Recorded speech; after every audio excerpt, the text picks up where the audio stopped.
I was the kind of devoted husband who wouldn't even buy himself mango ice cream. But on Valentine's Day, I calmly ate a whole box of mangoes in front of my wife, warning her to keep her distance because of her allergy. For over a decade, she was my everything, but she cheated on me with a subordinate at the very restaurant where I proposed, wearing the necklace I gave her, and used our shared goals as an excuse for her betrayal. I didn't lose my mind. I just quietly handed her the divorce papers and accepted a high-paying job far away. This time, I wasn't staying put for anyone. I got an iMessage notification that my wife, Ava, had booked a table at a restaurant for Valentine's Day. I was honestly a bit caught off guard because for all these years, I'd always been the one to handle things like that. But by evening, all I got was a text from her saying she had to work late. A little later, I happened to see a Facebook post from one of her junior colleagues. Only a caring mentor knows how to really spoil someone. A fancy restaurant and a sweet companion. Tonight's cake is sweet, but not as sweet as your lips. In the picture, he was posing intimately with Ava, the necklace I'd given her hanging around her neck. On the table was the bottle of wine I'd gifted her that morning. In the past, I might have flown into a rage and confronted Ava on the spot, but this time I just felt completely drained. When Ava came home, I was eating a mango. She's allergic to them. Just brushing against the fruit makes her break out in hives. Because of that, for so many years, we haven't even had mango-flavored ice cream in the house. Ava looked a bit surprised to see me still up. She casually handed me the present she'd prepared and said in a flat voice, "Happy Valentine's Day, honey." To be honest, she's a decent wife. She doesn't just take, she also puts thought into buying me gifts, like this pricey Patek Philippe watch she just gave me. This year on Valentine's Day, I got a text from the owner of Luca's, a little Italian place in the village, saying Ava had made a reservation. He's known us since our college days at NYU and watched our whole relationship unfold. So he's a friend. It was in his restaurant that I first told Ava I loved her and later proposed. On the phone, he joked about still being single while sending us his best, then asked if we wanted to try the new cake they were launching that night. I asked him, "Does it have mango in it? If it does, then never mind. Just give us the usual thanks." My wife's allergic to mango. Right after I hung up, Ava called me. "I have to work late tonight. I can't spend Valentine's evening with you." That night, I couldn't sleep, so I just kept scrolling through my phone and saw that Facebook post from her junior colleague, Ethan. Only a caring mentor knows how to spoil someone. A fancy restaurant and a sweet companion. Tonight's cake was sweet, but not as sweet as your lips. In the picture, he and Ava were posing intimately, his arm loosely circling her waist, his smile soft and a little suggestive. On the table sat the bottle of wine I'd given Ava. Around her neck was the necklace I'd placed in her hands that very morning. I instantly recognized the restaurant, Luca's, the place that held so many of our memories. Ethan was holding the dessert the owner had recommended to me, a cake layered with thick mango puree. When Ava sat down at the table with me, she frowned and asked, "Why are there mangoes?" I'd already seen Ethan's post. I knew he was deliberately provoking me, but I was just too worn out. I didn't want to interrogate Ava or argue with her anymore. Staring at my phone screen, I suddenly had a fierce craving for mango. I ordered some from Postmates, and before long, a container of freshly cut mango was in my hands.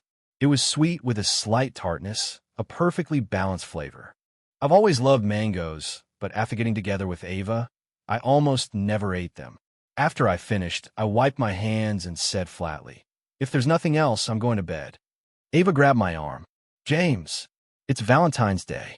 I looked at her, confused. "So what?" Her brow furrowed even more.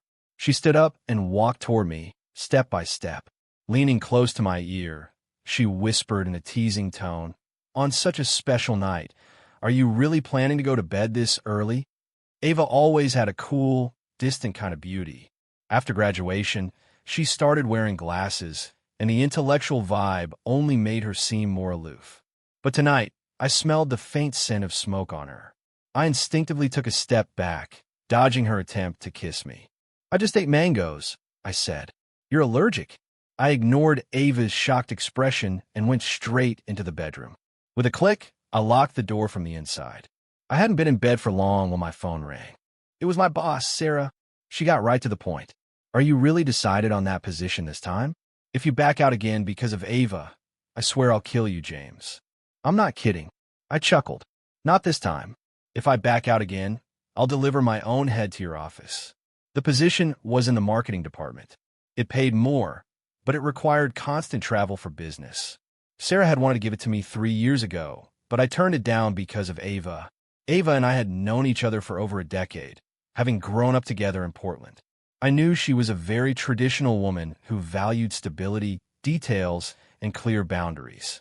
The idea of me being on the road all year, maybe seeing her for less than 30 days total, with no fixed schedule, was a kind of insecurity she couldn't handle.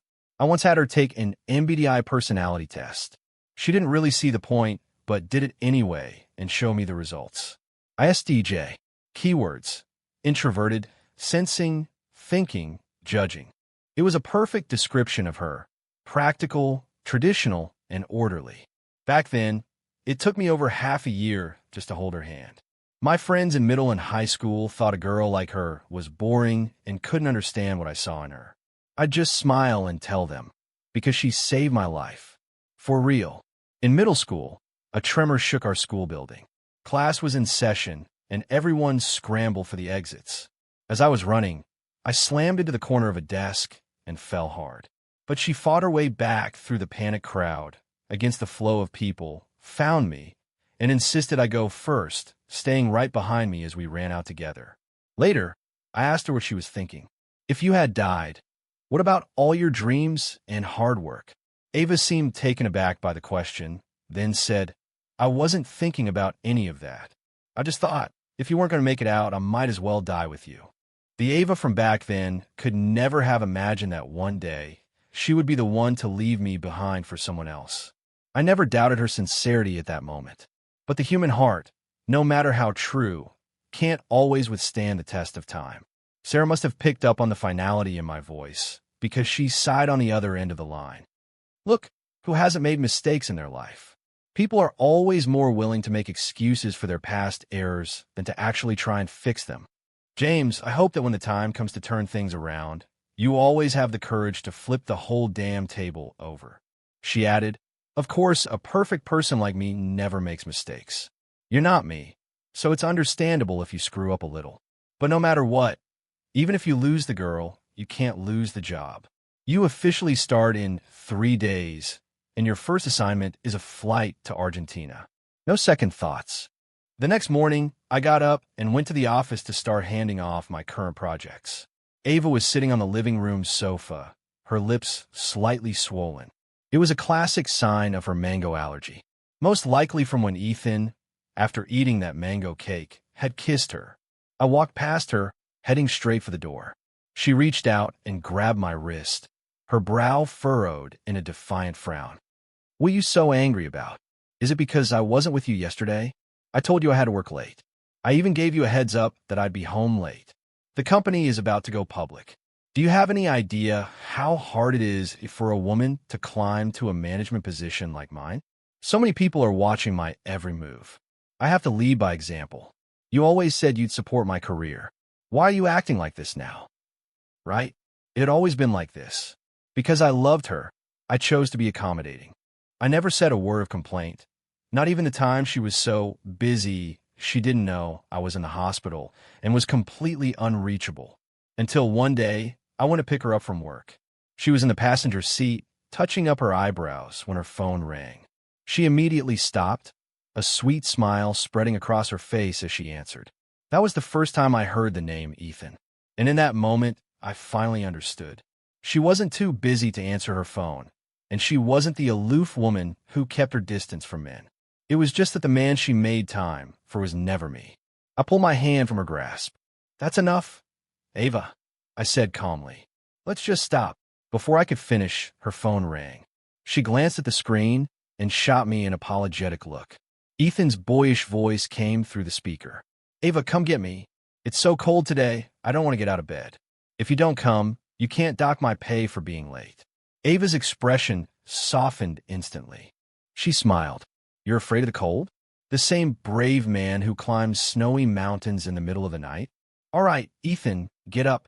You didn't forget you're bringing me breakfast today, did you? I let out a cold laugh. Ethan must have heard it, because he quickly added, "Oh, and tell James thanks for yesterday. I didn't just eat at his favorite restaurant. I borrowed his favorite person, too. I'll be sure to work hard and repay him with a big gift someday." Hearing that, Ava shot me a quick, unnatural glance, her eyes filled with guilt. She immediately looked away, her fingers reflexively pressing the volume down button on her phone. The whole situation was so ridiculous, it was almost funny. I shook my head and turned to leave, but I heard Ava quickly say into the phone, "No, you can't." She hung up and rushed after me, explaining, "Ethan had a client dinner yesterday and forgot to book a table. I just gave him our reservation. It was for work, for networking. You understand, right?" I just stared at her silently. A client dinner on Valentine's Day? Did she really expect me to believe that? Ava probably didn't realize that whenever she lied or got nervous, she would subconsciously twist her wedding ring. A moment later, Ethan called again to hurry her along.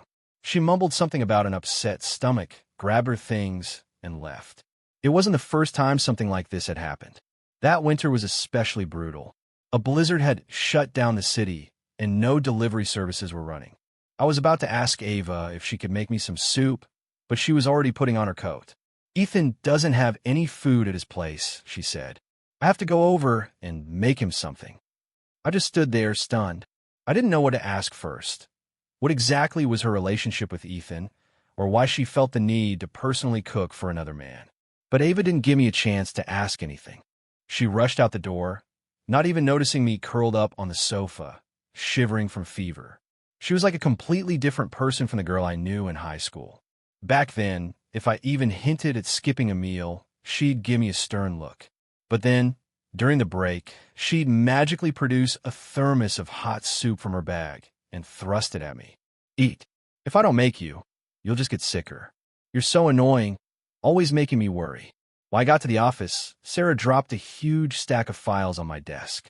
"You have 3 days to get all this done. Either you finish it, or you can bring me your head on a platter." I worked late into the night. As I was packing up, I glanced at my phone. My lawyer had sent over a draft of the divorce agreement. I stared at the screen for a few seconds, then walked out into the snow, hailed a cab, and headed straight for Ava's office building. I got to her floor, and suddenly the power went out. I frowned and turned on my phone's flashlight. Just then, a coworker sent me a text with a link. His message was odd. "Hey, isn't this that metal band you were always talking about wanting to see?" Confused, I clicked the link. It took me to the poster's profile. It was Ethan's Instagram account. It was filled with posts documenting his life with Ava. Turns out they'd known each other since high school. He'd followed her to NYU, and now they were at the same company. His bio read, "You're not the only one who's crazy about her." I clicked on the video in the post and finally understood my coworker's hesitation. The flashing concert lights illuminated Ava and Ethan's faces. In the middle of the crowd, they were holding hands, wrapped in a passionate kiss. My phone slipped from my hand and clattered to the floor. A tightness seized my chest as rage surged through me. Ava and I'd spent practically our whole lives together. From childhood until now, she had been a part of almost every memory. But after all these years, I suddenly realized I didn't know her at all. The woman on that screen felt like a complete stranger. I could hear soft sobs coming from her office. It was Ava, her voice choked. "I'm sorry, we can't do this." A man's voice answered, low and pleading. I just love you. What's so wrong with that?" He reached out, wrapping his arm around her waist and gently stroking her tear-streaked face. Ethan planted a kiss on her tear-stained cheek, his eyes full of sorrow. I watched his hand slide up from her waist to cup the back of her head. Then, in the darkness, they were locked together in a deep, lingering kiss. Suddenly, the power surged back on. The lights flickered to life. They both gasped, finally noticing me standing in the doorway. Ethan stammered, "James, it's not what it looks like. I love her too much. It's all my fault. I've been pursuing her. It has nothing to do with Ava." Ava just stared, completely frozen, her mouth slightly parted, her lips still glistening. "James, what are you doing here?" I stared at her, my expression calm. Then I turned to Ethan, a faint smile on my lips. The next second, my fist connected squarely with his face. Before he could fall, I grabbed his collar, yanked him toward me, and stared him down. That was for your pathetic face. I've seen plenty of women play the victim, but a man putting on an act like this? It's disgusting. He opened his mouth to argue, but I drove my right fist straight into his gut. The force of the blow sent him doubling over in pain, collapsing to his knees. Ava finally snapped out of her stupor, but just as she opened her mouth to speak, I slapped her hard across the face. She clutched her cheek, her eyes instantly welling with tears, as if she were the one who had been wronged. My face was cold as I pulled the wedding ring from my finger and tossed it at her like a piece of garbage. The moment the ring hit her, she finally broke down, tears streaming down her already swelling cheek. It was an ugly, worthless sight. Her voice trembled. "James, please don't do this. Just let me explain." I cut her off, shoving the printed divorce papers into her hand. "Ava," I said, "we're getting a divorce." Ava, forgetting all sense of decorum, chased me from the office all the way down to the lobby. "James, listen to me. It's not what you think." Half the building was watching the show. Humiliated, I hailed the first cab I saw. Snow was falling heavily as Ava pressed herself against the car door, refusing to let me close it. Her expression was pleading. "We really didn't do anything. He's just a kid. He doesn't know any better." I scoffed. "He's a kid, so you decided to teach him how to kiss." My voice was terrifyingly calm. She looked up at me, her eyes bloodshot, like she was watching a ship sailing away for the last time. She choked out, "James, don't look at me like that. Please, don't look at me with those eyes. We've been together for over a decade. I can't live without you. Ethan was just a mistake." Her voice trailed off as someone from the building entrance yelled, "Ava, Ethan's on the roof. You have to go." She instinctively let go of the door and turned. I snorted and slammed the door shut without a second's hesitation. In the rearview mirror, I saw Ava take a few steps after the car, then stop, turn, and run back into the building. As my anger began to fade, a dull, twisting pain began to bloom in my chest. The driver glanced at me in the rearview mirror. "You okay, kid?" he asked with a hint of concern. I wiped my face and turned to look out the window, saying nothing. Back home, I started quietly packing my things. It wasn't long before my phone rang, first her parents', then mine. I scoffed.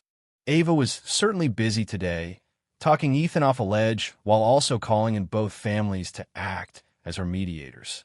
After more than a decade together, our lives were far more entangled than a typical couple's, making a clean break much harder. In the end, my parents just said, "Son, we just want you to make the decision that will make you happy." I finally finished packing everything. I picked up my suitcase and went to the door. When I opened it, I was met with Ava's face, haggard and on the verge of collapse. Ava kept her head down, like a child caught misbehaving, her hand trembling as she reached for mine. "James, don't go. Please, don't leave. I can explain everything."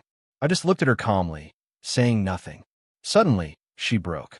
"I'm begging you," she sobbed. "Hit me, yell at me, do whatever you want. Just don't look at me like that. Please, stop looking at me like that."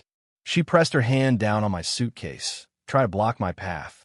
"James, we promised we'd grow old together. Our parents are waiting for us to come home to Portland for Christmas. You can't just leave me. My parents miss you too." I sighed. "Ava, what do you want from me?" She nearly fell to her knees, wrapping her arms around my legs, her tears soaking my pants.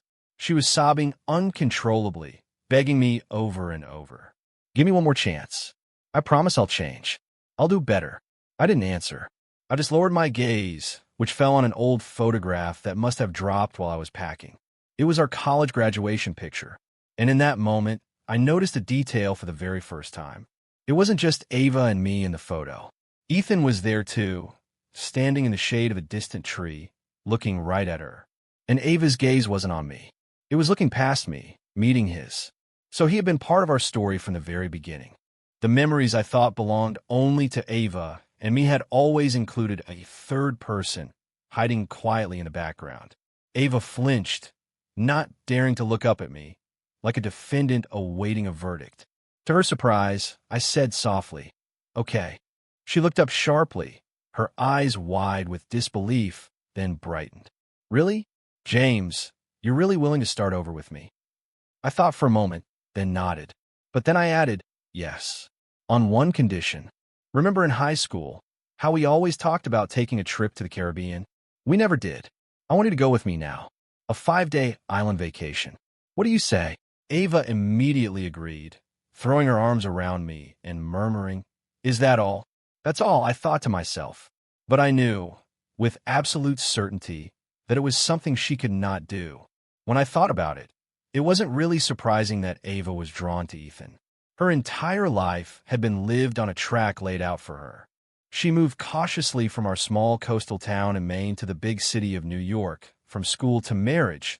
Even her husband was her childhood sweetheart. Her life was a smooth, pre-paved road. As long as she stayed on it, everything would be calm and predictable. But when life is too calm for too long, you start to crave a little excitement. To her, Ethan was like an ice-cold drink on a sweltering summer day. He was rebellious and adventurous. He'd drag her out to climb a snow-covered mountain in the middle of the night, stay out all night at a concert, kiss her as the sun rose over the ocean. No matter how reserved a person is, it's hard not to be moved by that kind of relentless passion. Ava said that after our trip, she would stick to my side every day, never giving me a chance to get tired of her. She watched me constantly, as if terrified I might suddenly change my mind. Usually, I was the one who planned her trips. This time, however, Ava took charge of everything, enthusiastically arranging every detail of our island getaway. She seemed genuinely thrilled to finally be taking the trip we'd postponed for so many years. Meanwhile, I'd scroll through social media when I was bored. Ethan was posting almost daily, like some kind of masochist, endlessly dissecting his feelings for Ava for the world to see. I just watch it all with cold, downcast eyes. Today, he finally couldn't take it anymore and posted something completely blatant. The one she loves is me. I almost laughed out loud. I posted a reply on my own Twitter. Starting today, my wife and I are moving to an island. Yesterday is dead. Today is a new beginning. I just want to hold her hand from now on. That finally got to him. Ethan asked to meet me. At a coffee shop, he asked through gritted teeth, "After everything that's happened, you're actually going to forgive her? You're really staying with her?" I just smiled and said nothing. He spat out angrily. "You're really leaving? You're really moving to an island? Why didn't she say anything to me?" I slapped the expedited work visa Sarah had arranged for me down on the table. "Ava and I have been together for over a decade," I said, half joking. She got on her knees and begged me for another chance. I told her if she was willing to drop everything and leave with me, I'd pretend none of this ever happened. And of course, she gratefully accepted. A smile played on my lips, but my eyes were ice cold. Ethan was shaking with rage. Impossible. That's impossible. I did so much for her. She told me she loved me. He was seething, but underneath the anger, I could see the raw pain. I stared at him coldly. I knew exactly what Ethan's specialty was, twisting the knife in someone's heart. On Valentine's Day, he'd stolen Ava away, sent me that taunting message, and made sure I walked in on them kissing. It was all a calculated move to make me give up and walk out of her life. But he had no idea how deep my roots in Ava's heart really were. All his little schemes had only backfired on him.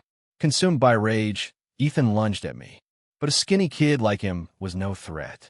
I easily sidestepped him and dumped my coffee over his head. Before he could recover, I slapped him so hard he stumbled and fell to the floor. I crouched down, grabbed a handful of his hair, and forced his head up to look at me. I smiled. Pathetic. You really think you're some great love of her life? Too bad you're not naive enough to think she actually loves you back, are you? Looking at his face, purple with rage and resentment, made me sick to my stomach. I repeated myself slowly. As long as Ava actually leaves with me. If she's willing to leave with me, I said, I'll forgive her, and we'll make it work. But if she doesn't, she will never get my forgiveness. Not in this lifetime. The color drained from Ethan's face. I smiled. He understood. At the airport, Ava was anxiously scrolling through her phone, her lips pressed into a thin line. James, something's happened. Ethan was in a car accident. It's serious. Can we postpone our trip? Ethan was certainly desperate. I watched her in silence, my gaze tracing every detail of her face. "I know why you didn't come to the concert with me," I said suddenly. Ava stiffened, the corner of her mouth twitching as she tried and failed to force a smile. "That was Ethan's birthday," she said quietly. "He'd invited me out. I felt bad saying no." I laughed. "That band has been my favorite since I was a teenager. On my 18th birthday, you kept pestering me about my wish. I told you I wished that one day I'd make enough money to see them play live. You got mad at me then, asking why my wish didn't include you. So I corrected myself. My 18th birthday wish was to see them play live with you. Have you forgotten that? I was there that night. I just didn't know my wife was also in the crowd, kissing another man. During intermission, I even texted you to remind you to grab a bite to eat. That message went into a black hole. No reply. Ava started to panic, her voice rising as if volume could fix things. There will be other chances. I cut her off. No, there won't be. That was their farewell tour. There will never be another chance. I looked her in the eye and repeated, word for word, never again. She stood frozen for a few seconds. I suddenly felt a sense of relief and waved my hand dismissively. Go on. He's had an accident, and you're his boss. It would look bad if you didn't go. As for the island, I smiled, meeting her eyes, and for a second I saw the 18-year-old girl who pouted until I promised I'd take her to the Caribbean someday. We'll go next time. Ava looked like she'd been granted a stay of execution. The tension left her body as she turned and ran out of the airport, hailing a cab in the middle of the snowstorm to rush to Ethan's side. I tore my ticket to the Caribbean into tiny pieces and dropped them in the trash. Then I printed out a new one. Destination, Argentina. When Ava woke up, she was in a man's arms. He was leaning over her, planting soft kisses on her face. A jolt of wrongness shot through her, and her eyes flew open. It wasn't James. Yesterday, she had rushed to the hospital, only to discover the car accident was a complete lie fabricated by Ethan. She had been furious at first, but then he'd started crying. Ava, I've loved you for so many years. Just this once. Can't you just stay with me one last time? A rational voice in her head screamed at her to leave. Asterisk go now. James must be furious. Asterisk they had grown up together, been married for 7 years. Everything had been so perfect. She couldn't lose James. But Ethan's eyes were red-rimmed as he gently stroked her face, looking at her with such devotion. How could she turn and leave when he looked at her like that? A sudden dread washed over Ava, the kind of feeling you get, the premonition you have right before you lose something important. It was like the weightless, falling sensation from a nightmare. For no reason at all, she suddenly remembered my expression at the airport yesterday as I waved. It was nostalgic, yet firm. It was the look of a final goodbye. She shot out of bed, scrambling for her phone. Ethan jumped. Ava, what's wrong? But her phone was dead. Her heart hammered against her ribs as she stared at the black screen, plugging it in and waiting impatiently for it to boot up, as if her glare alone could bring it back to life. Her frantic state left even Ethan speechless. Finally, the screen lit up. A call came through the second it turned on. The voice on the other end was practically screaming. Ava froze. It was her mother, absolutely livid.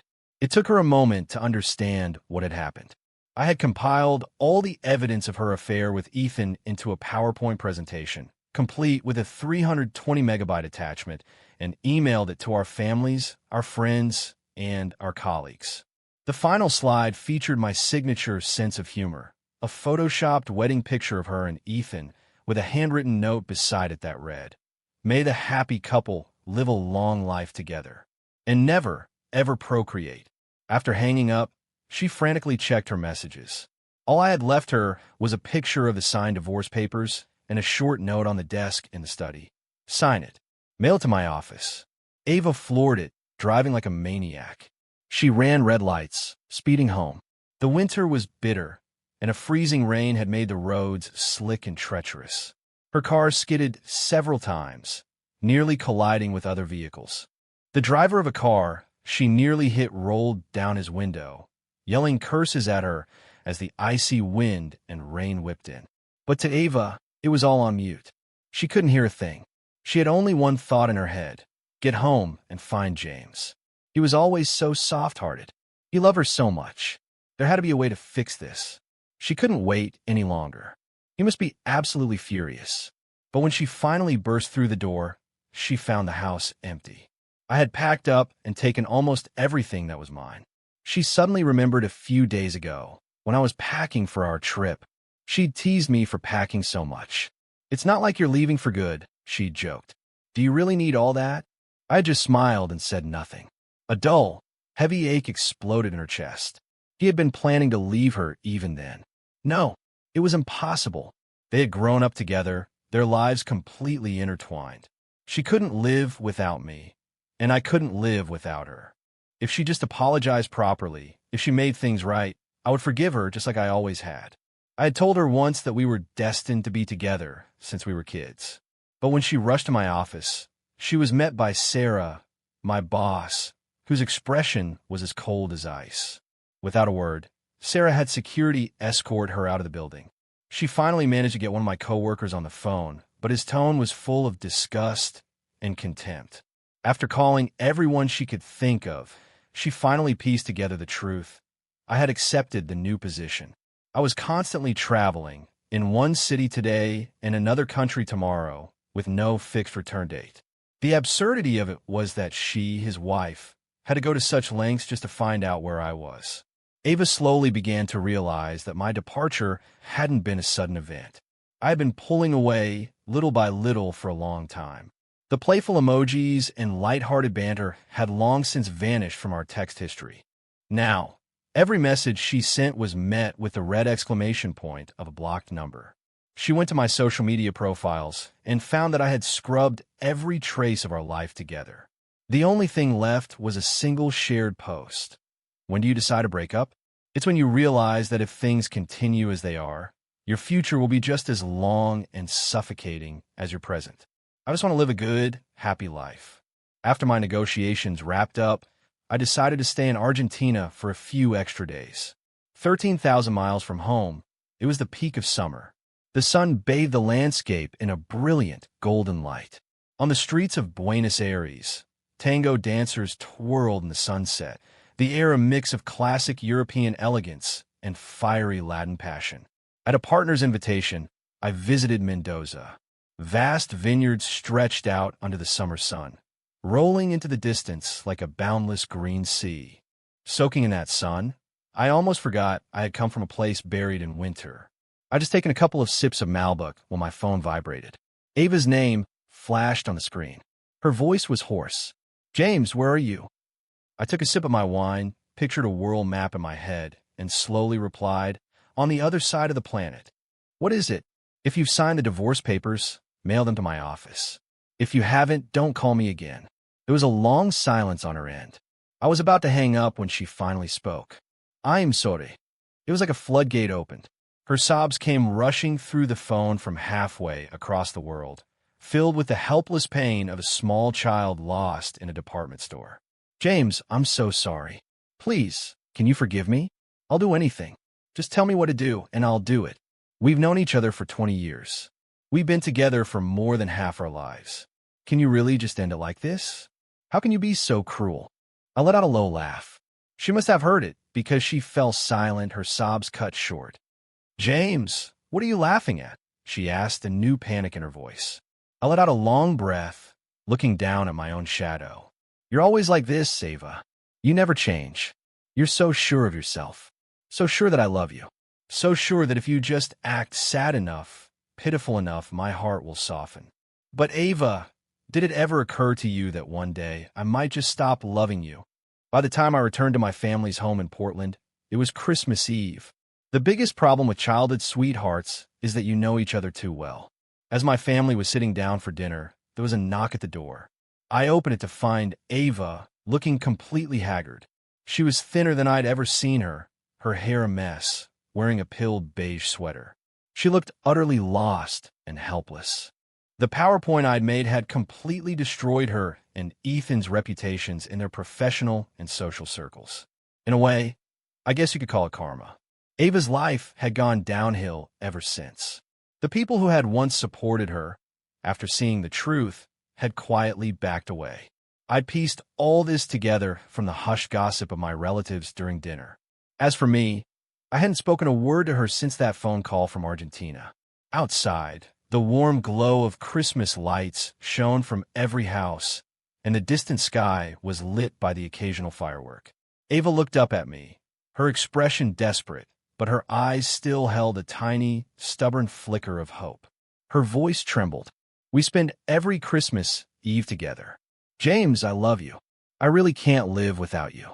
I looked at her and suddenly remembered the girl from so many years ago, sneaking out on a freezing Christmas Eve, her face flushed red from the cold, just to give me a simple, braided bracelet she had made herself.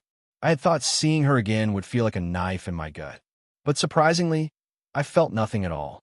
The past few months of traveling, of seeing so many new places, had slowly filled the void she had left in my heart. A firework burst in the sky, marking the end of the old year. The long winter was finally over. A new year was about to begin. "Ava, stop," I said. "It's Christmas Eve, and frankly, the sight of you right now is making me sick." The color drained from her face. I closed the door. My parents asked who it was. I just shook my head. "No one," I said, returning to the dinner table and the warmth and laughter of my family. Everyone was laughing, fighting over the last piece of roast beef. It was a perfect moment. At least I still had them. Under the leadership of my brilliant and formidable boss, Sarah, my career took off. I quickly grew accustomed to the life of constant travel. I sent a postcard home from every new city. My mom, having learned some internet slang, started calling me her little travel frog. This time I was in Japan. On the phone, my mom was worried. "Son, be careful over there. I hear they have a lot of earthquakes." I took a big bite of a mango pastry I just bought and mumbled a reply as I walked toward a fireworks festival. Japan is a fascinating country. It has a unique blend of melancholy and quiet romance. Under the summer night sky, the fireworks festival was like a dazzling, fleeting dream. The fireworks exploded across the night sky like 1,000 brilliant, short-lived stars, turning darkness into day. I stared up, forgetting to breathe. When I came back to myself, I laughed and said to my mom, "See, the earthquakes here aren't as frequent as you think." The words were barely out of my mouth when the Japan Meteorological Agency issued an unprecedented alert. Nankai Trough Earthquake. Advisory. Be prepared for a major seismic event. By the time the news hit the U.S., all flights back were booked solid, and I had gone completely dark. My mom was frantic, praying to every saint she could think of, lighting candles at night and begging for my safety. When Ava heard the news, she quietly booked a flight to Japan. Ethan was still with her at the time. He'd long since lost his job and been blacklisted in their industry, trapped with Ava in a toxic, mutually destructive relationship. He grabbed her arm. "Don't be an idiot. Even if you go, James won't forgive you. Don't you get it?" But Ava wouldn't listen. They struggled, and when he wouldn't let go, she grabbed a heavy vase from a table and smashed it over his head. Blood streamed down Ethan's forehead as he screamed like a madman. "It doesn't love you. Don't you understand? He never loved you. I'm the only one who really loves you, Ava. Only me." In response, Ava simply turned her back and walked away. Fortunately, I eventually made it back to the States safe and sound, though my return flight was severely delayed. Right before takeoff, my battered old phone received a call from an unknown number. But the flight attendants were making their final checks, so I quickly declined the call and powered it off. After getting home and calming down my terrified family, I went straight back to the office the next day. I completely forgot about the strange phone call. Until one day, Ethan showed up in my office building. He looked nothing like his former self. He stood outside the glass doors, eyes red and hair a mess, screaming like a lunatic. "Where's Ava? Give me back my Ava!" I frowned, watching him through the glass. He looked completely unhinged. It was from him that I learned Ava had gone to Japan alone right before the earthquake. I realized then that the unknown call I'd received at the airport was almost certainly from her. But I kept my expression neutral and had security remove Ethan from the premises. I just said, "She's your girlfriend now." It has nothing to do with me. The truly bad news came from Ava's parents. It reached my parents first, before finally making its way to me. Following the location of the fireworks festival from my last Twitter post, Ava had gone looking for me. It was a fool's errand, trying to find someone who had already left by returning to where they once were. She had walked through the streets, calling my name. James. James. She had got a new SIM card and tried calling me over and over, but it never went through. She must have thought I was still angry and was ignoring her calls. So she followed directions she'd gotten from locals to the small inn where I had been staying. And that's when the building collapsed. My mom sighed heavily on the phone as she told me what had happened. I couldn't help but think of that tremor in middle school, of the girl who had shielded me with her own body and pulled me from the crumbling building. A storm of complicated emotions churned inside me. This time, Ava didn't escape unharmed. She was buried in the rubble. Her legs were crushed. It was uncertain if she would ever walk again. My mom asked cautiously, "Son, are you going to go see her?" I shook my head before realizing she couldn't see me. "No," I said. "Ava and I have nothing to do with each other anymore." After hanging up, I looked out the window. Another new country stretched out before me. I wondered what kind of scenery was waiting for me here. I felt a flicker of anticipation. As for the past, let's stay in the past. Today is a new day, a new beginning. I hope everyone can find the courage to flip the table when they need to and start a brand new game. The core of this story isn't revenge. It's the box of mangoes, finally tasted again. It's a reminder that when a relationship requires you to abandon yourself to survive, you must have the courage to let it go.